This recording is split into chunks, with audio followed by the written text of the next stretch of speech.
Growing skepticism about President Joe Biden's re-election chances has European leaders heading to the NATO summit in Washington, confronting the prospect that the military alliance's most prominent critic, Donald Trump, may return to power over its mightiest military. So the question everyone is asking is, can you Trump-proof NATO? NATO is made up of 32 European and North American allies committed to defending one another from armed attack. NATO is expected to put focus on strength through solidarity as it celebrates its 75th anniversary during the summit starting Tuesday.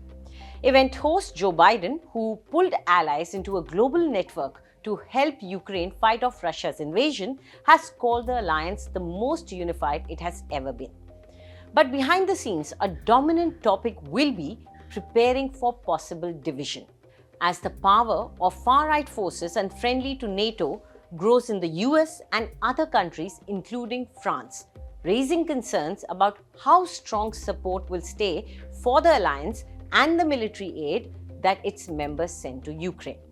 At the presidential debate, Biden asked Trump, "You are going to stay in NATO or you're going to pull out of NATO?" Trump tilted his head in a shrug.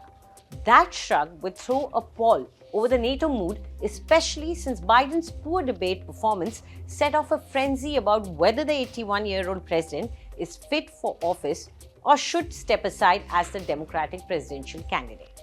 Even before the debate, European governments were deep in consultations on what they could do to ensure that NATO, Western support for Ukraine, and the security of individual NATO countries will endure should Trump win back the presidency in November and temper US contributions. Some Americans and Europeans call it Trump-proofing NATO or future-proofing it when the political advances of far-right political blocs in Europe are factored in.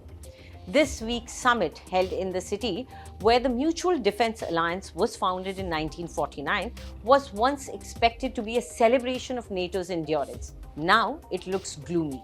There are two reasons for the gloom: Russian advances on the battlefield in the months that Trump-allied congressional Republicans delayed US arms and funding to Ukraine, and the possibility of far-right governments unfriendly to NATO coming to power.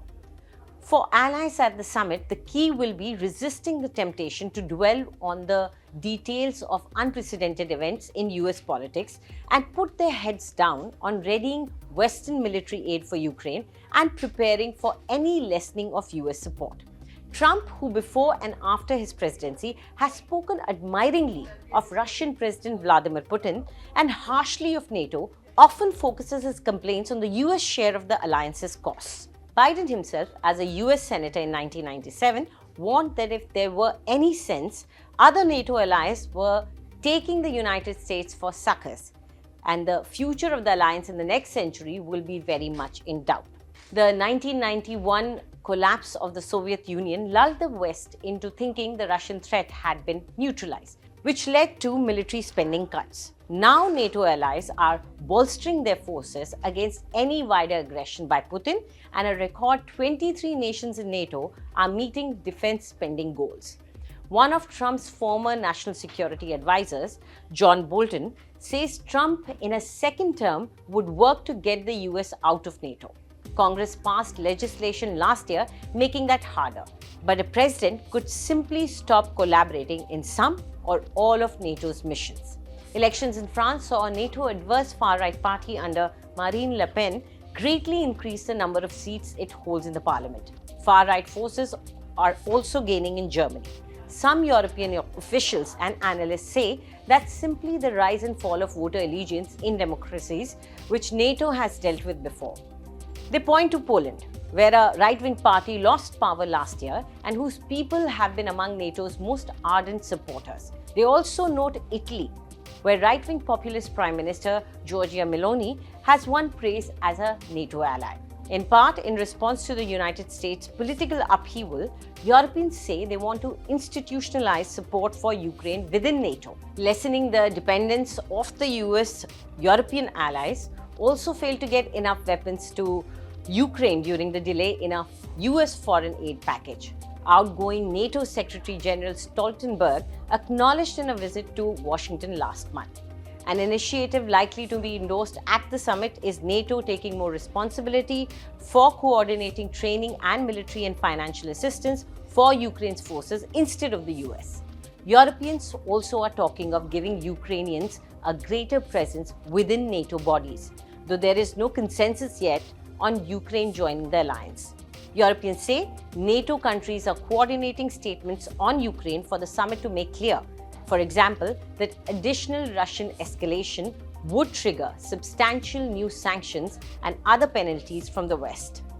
That's even if the US under Trump doesn't act. As for NATO security overall, besides European allies upping defense spending, they're huddling on defense strategies that don't rely as much on the US. There's also growing emphasis on ensuring each country is capable of fielding armies and fighting wars. The possibility of a less dependable US partner under Trump is generating discussions about Europeans playing a bigger role in NATO's nuclear deterrence. But European countries and Canada, with their smaller military budgets and economies, are years from being able to fill any US-sized hole in the NATO. Do tell us what you think about this video in the comment section, and for more news updates, subscribe to India Today.